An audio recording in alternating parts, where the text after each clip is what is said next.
The Shoba Shebane massacre began at dawn on Christmas Day in 1995 in the hilly area near Port Shepstone. In the decade preceding the attack, the area was the scene of a prolonged struggle between warlords aligned to either the IFP or the ANC. During the massacre, about 600 alleged IFP supporters wielding automatic weapons and pistols descended on the area. 19 people were killed and hundreds injured. The survivors left permanently maimed. On the 21st of March in 1960, police officers opened fire on a group of people peacefully protesting oppressive past laws, killing 69 civilians. More than 5 decades later, members of the South African Police Service killed 34 minors in what became known as the Marikana Massacre.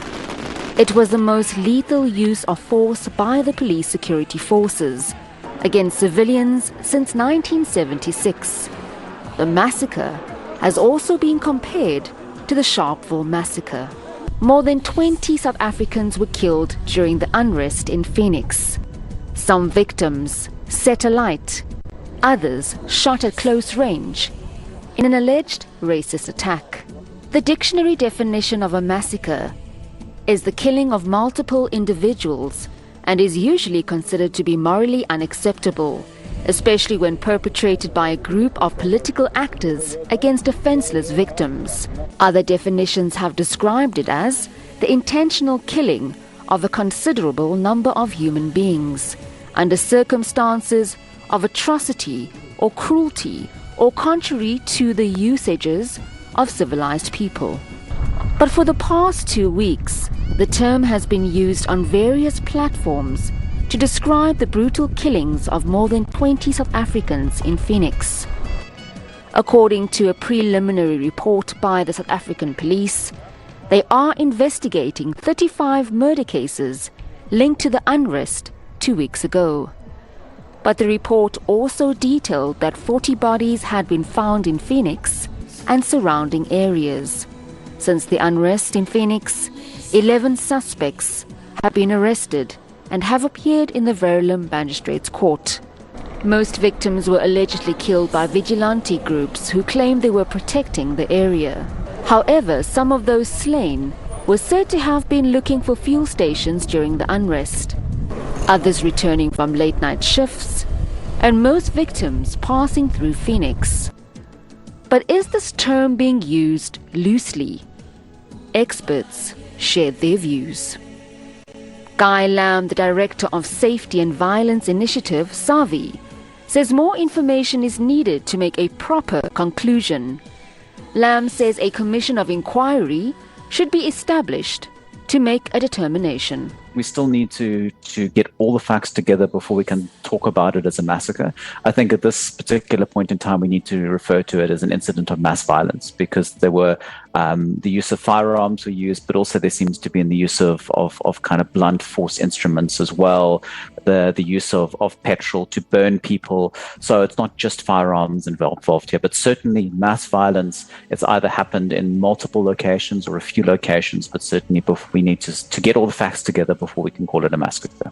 I think there is a desperate need for it within, a focus on KwaZulu-Natal and parts of Gauteng, but also a need to look at the intelligence services, a need to look at the police, and how do we rebuild from here. Here is an opportunity to look at where things went wrong and how do we make sure this doesn't happen again in the future.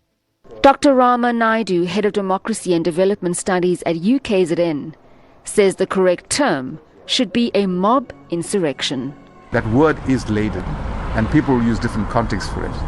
And most certainly, if you look at the way in which some of those murders happened, you cannot but look at it and say that person was massacred. He was defenseless. A mob of people got there and they beat him to death, or he was shot. That can't be condoned. And to the family of the people says, yes, my child was massacred. And I think we need to understand that context. I don't want us to not validate what happened here. I'm not trying to do that. I'm simply saying right now, this feeling of fueling this into something much bigger is not helping the situation. because it'll divide us so much that I will not even be able to talk to you. And if we can't have a conversation about it and get past it, then we just get stuck into our normal spaces, and you become the other and I become the other. And so it will just wait for the next incident to happen, and it will spark again, as we've seen, right? Everything in this country has a racial overtone. So every incident that happens, immediately the race thing comes, because as a nation, we have not really created spaces to talk about these things in powerful ways, to share our hurt, our pain, our fears, our joy. David Bruce is an independent researcher specializing in policing and public security. He has written extensively on police violence in South Africa.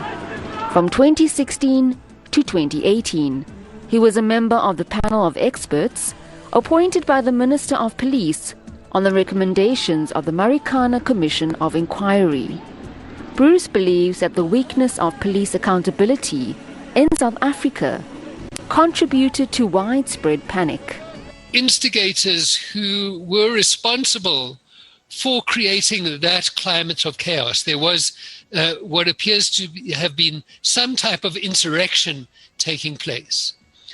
And so one of the questions that we should consider here is just the possibility that people are honing in on the events in Phoenix as a way of diverting attention from what is in some ways the primary question here, which is about holding those who were responsible for the overall course of events accountable for their actions. In an interview with the SABC, Professor Paulos Zulu shifts the blame from the racial tension directly to the instigators.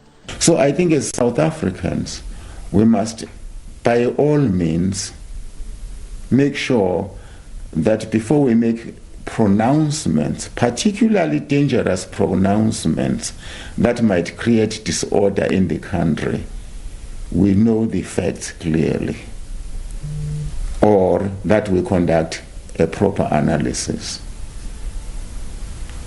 There is a fertile ground for mutiny, put it that way. But once you organize on that fertile ground for your own purposes, which was the case in this particular instance, the mutiny might take any direction.